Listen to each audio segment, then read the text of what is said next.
Hey guys, I'm back again and I'm here to do an independent publisher spotlight.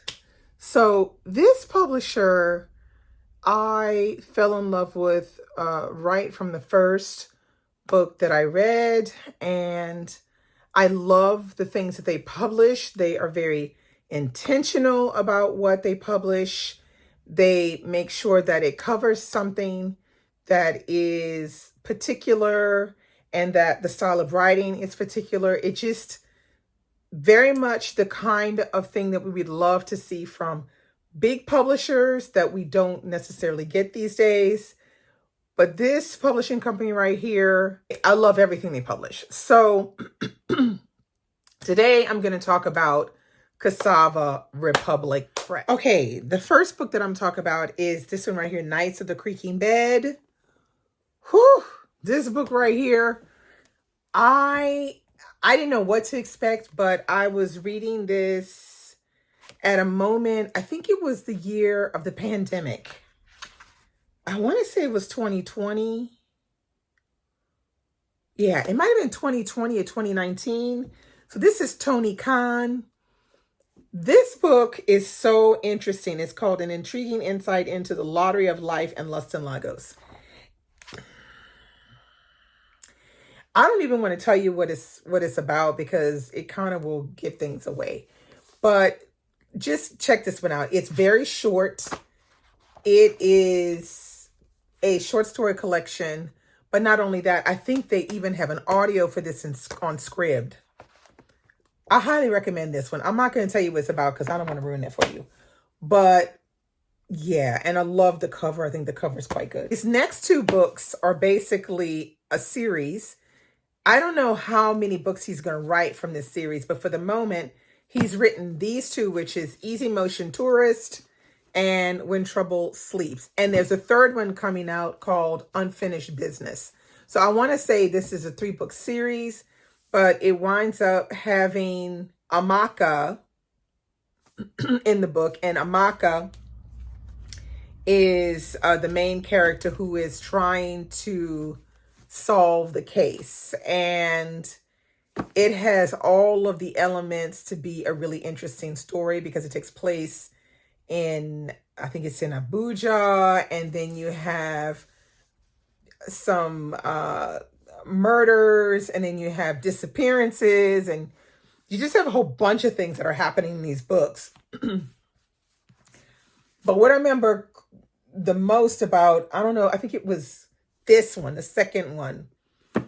The starting of these books, the way he starts the story is always really interesting. The thing about the books is that they read really well. The dialogues are really good.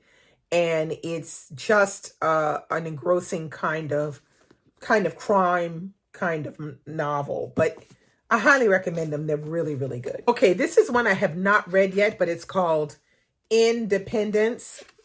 It says, this is a book that is being blurbed by Bernadine Evaristo, and this is what she wrote about the book. She said, I so enjoyed this beautiful, ambitious novel spanning 4 decades.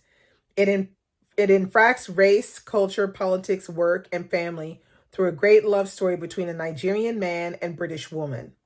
The writing is crisp and unshowy, the storytelling immersive, and the characters are all written with sensitivity showing their humanity. Generation of African men who arrived in Britain in the middle of the 20th century and married white women is a lesser told tale in both British and African fiction. This is an important novel which bridges the gap between then and now. So yeah, this is one that I'm going to need to get to, but I've heard nothing but excellent things about it. Now this one we saw around a bit in, I'm not really sure when that was, 2018, maybe 19. This is called The 100 Wells of Salaga by Yesha Haruna Atta. And this is one that is on my list to read that I've heard nothing but good things about. So Amina lives an idyllic life in the village of Botu until she is brutally separated from her home and forced on a journey that will turn her from a daydreamer into a resilient woman. Werche, the willful daughter of a chief, is desperate to play an important role in her father's court at Salaga Pembe. The lives of these two remarkable women converge in a tumultuous meeting that takes them from mistress and slave to unlikely allies. As Amala and Werche find themselves tangled in a web of desire, jealousy, political intrigue, and illicit affairs. Meanwhile, infighting among Werche's people threatens to leave the region exposed to powers much larger than themselves. The 100 Wells of Salaga explores the depths of female friendship in this stirringly intimate reimagining of life in pre-colonial Ghana.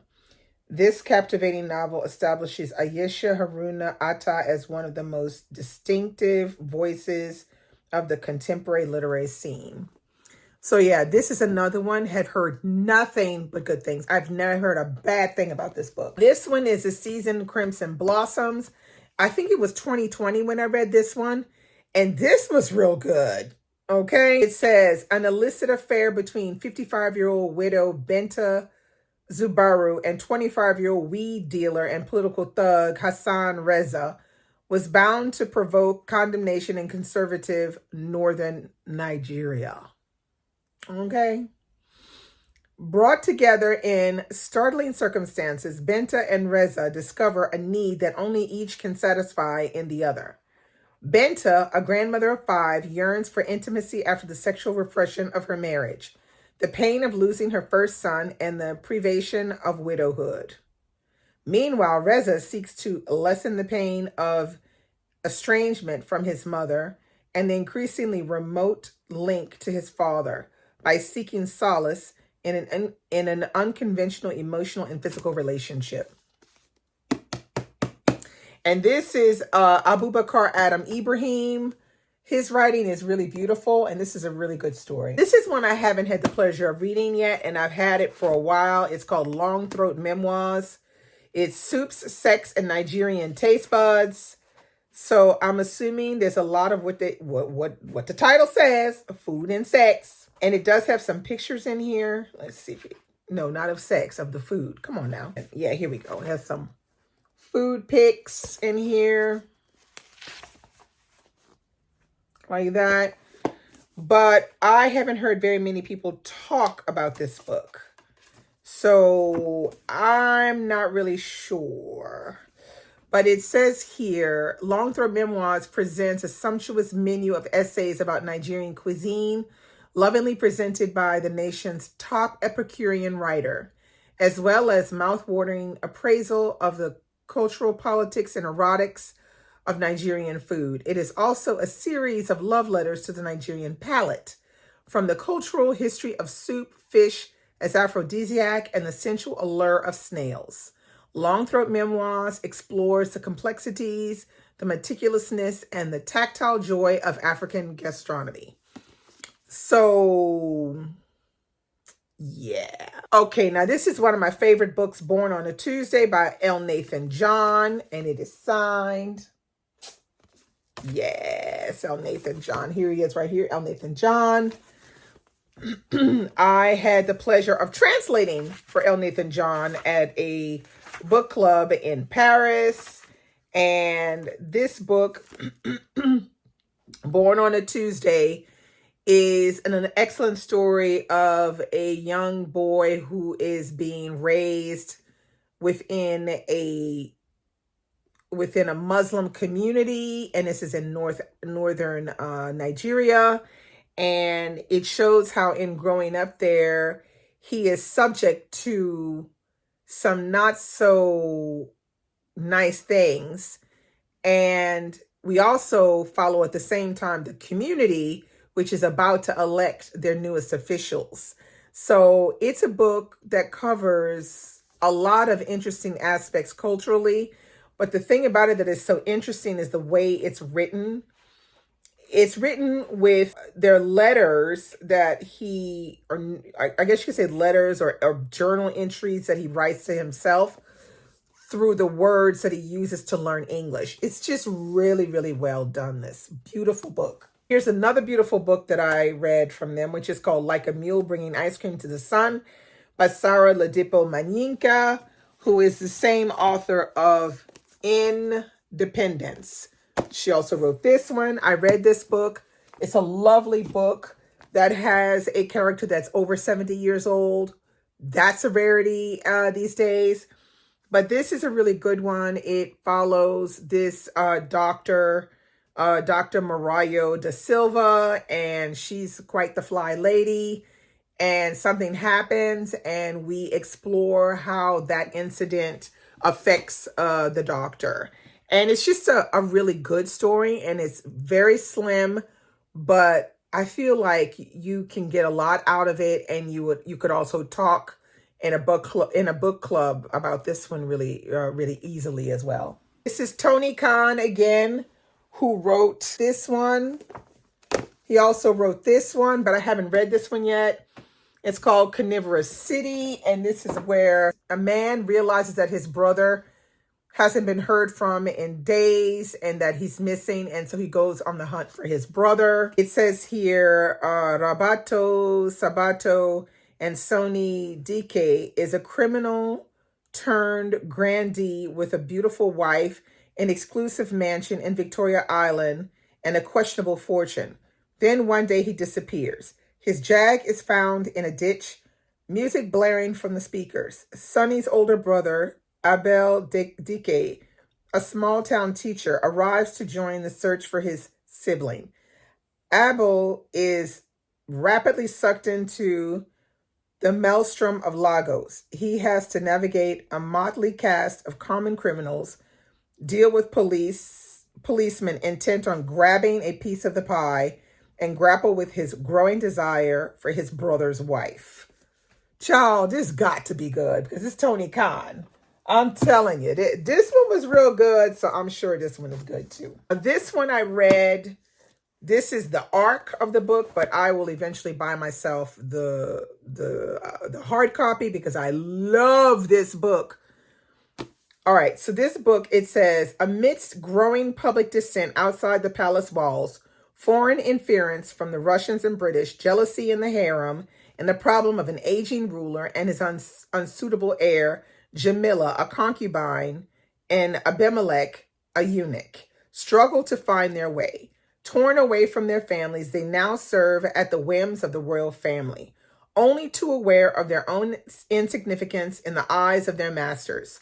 Abimelech and Jamila's quest to take control over their lives finds them navigating the dangerous politics of the royal court and the radicals that lie beyond its walls. Richly textured and elegantly written, In the Palace of Flowers is a novel about the fear of being forgotten.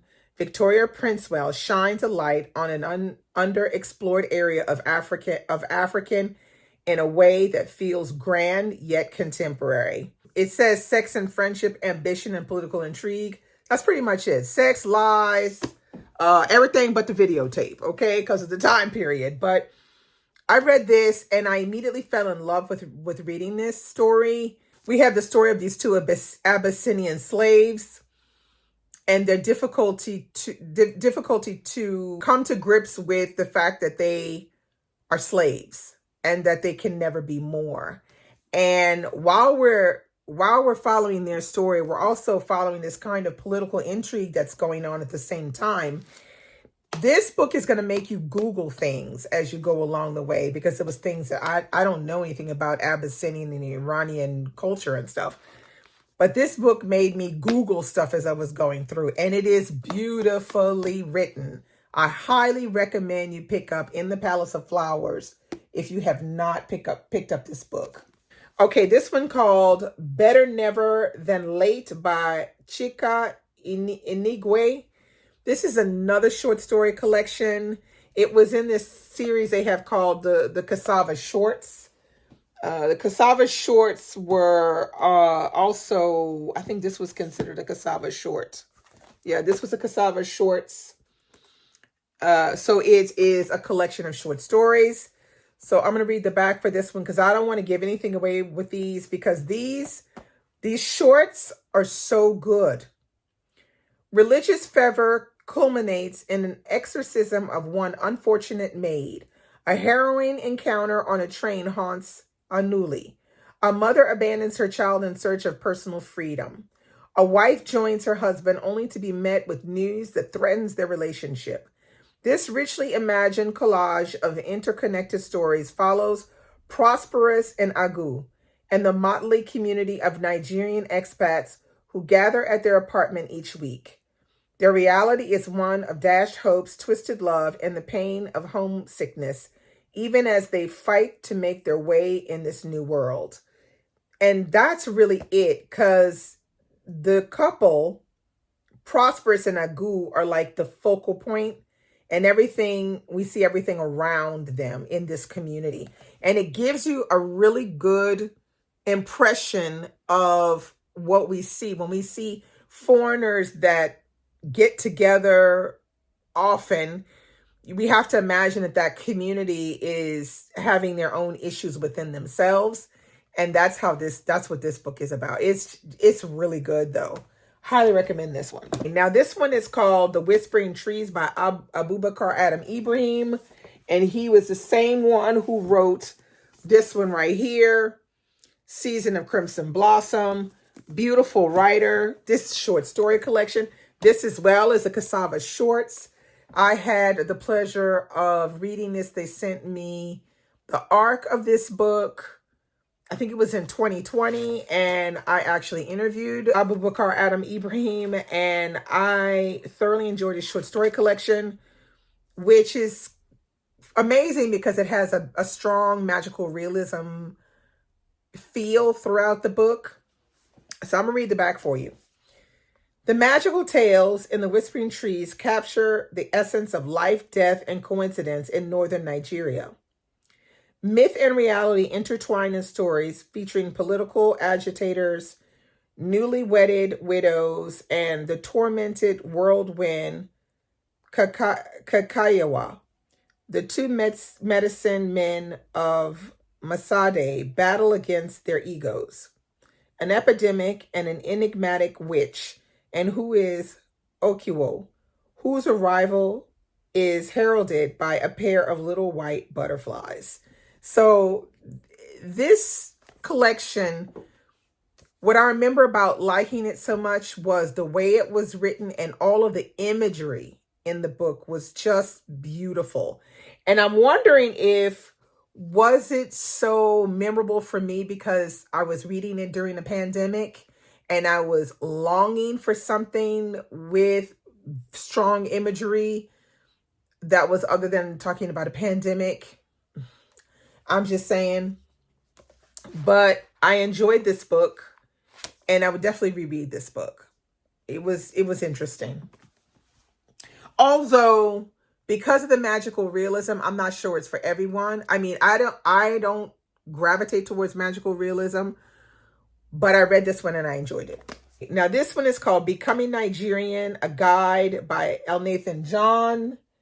And he was the one who wrote this one right here, which is Born on a Tuesday.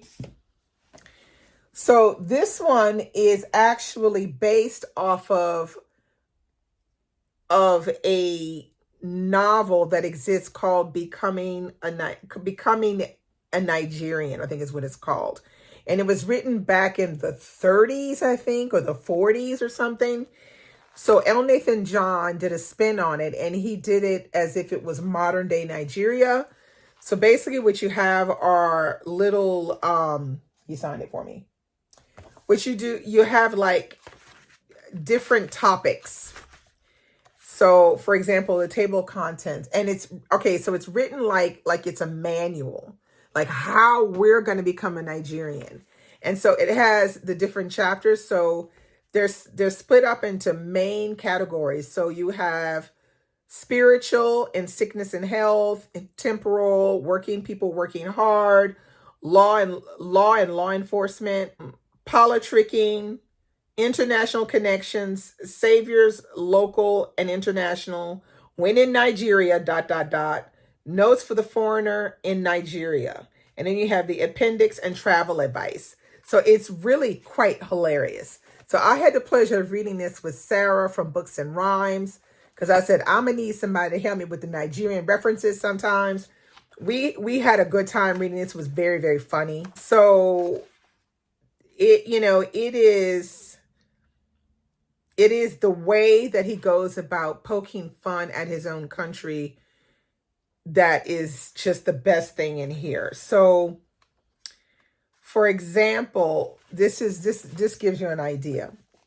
So the first one, well, one of the first chapters is how to worship the Nigerian God. The Nigerian God is one. It may have various manifestations, but it is essentially different sides of the same coin. Sometimes adherents of different sides may fight and kill each other, but Nigerians all worship the Nigerian God. For all of those who want to become better worshipers, this is for you. If you are new or prospective convert, this is how you must serve him in your day-to-day life. You will be richly blessed for choosing the Nigerian God. And in case you were wondering, yes, the Nigerian God is a full-blooded Nigerian male. Okay, so you can kind of see where he's going with this.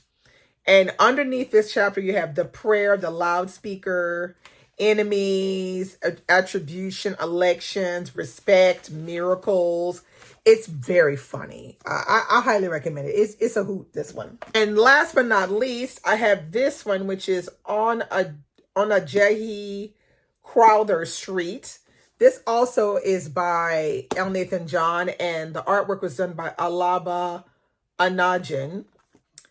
And I'm just going to show you some of the artwork. It's simple, but it works. So this is a graphic novel that he had come out. I want to say it was in 2019 in the winter, I think maybe. But this is what it's about. On the noisy Ajayi Crowther Street in Lagos, neighbors gather to gossip, discuss noise complaints, and faithfully head to church each Sunday. But beneath the surface lies a hidden world of clandestine love affairs, spiritual quackery, and hypocrisy that threatens to destroy the community from within. On Ajayi Crowther Street peels back the curtains of the lives of Pastor Akpobori and his family to reveal a tumultuous world full of desires, secrets, and lies.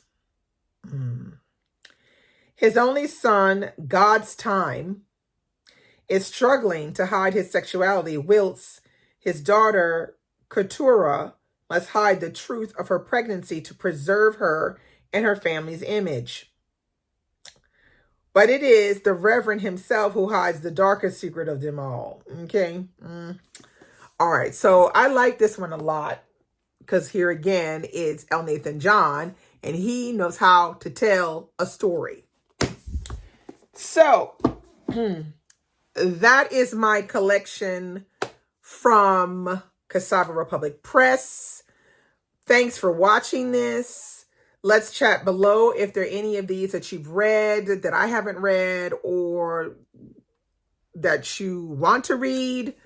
Let's talk about it below. Do you know Cassava Republic Press, or is this the first time you're hearing about them?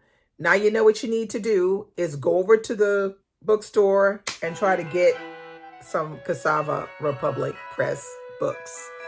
So I'll see you tomorrow with another video. Bye.